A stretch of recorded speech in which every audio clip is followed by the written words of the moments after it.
One of the messages that we spoke about today was how important proactivity was in performing at your best. In other words, success doesn't happen by accident.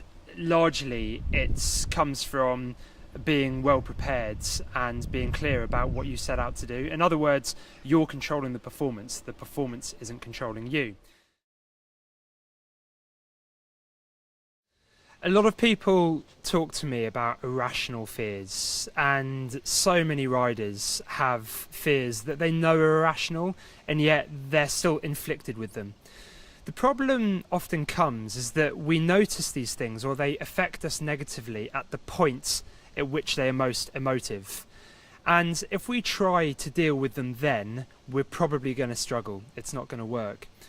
One of my approaches is that we need to be able to step back from the performance and work with our irrational fears at a time at which they're not as emotive, i.e. during training. And in many ways, as a psychologist, that's exactly what I do.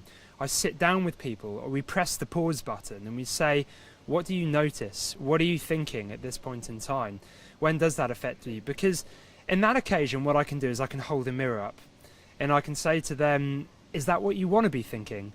What would help you think more effectively in that situation? And of course, because they're not in the situation and therefore they're not consumed by the emotion of it, they're in a much better state of mind to work with it, identify and come up with their own strategies. It's then that we can start to reconfigure the thought processes that lead to that irrational fear in the first place. But it all comes from getting out of the saddle and focusing or thinking about what we do.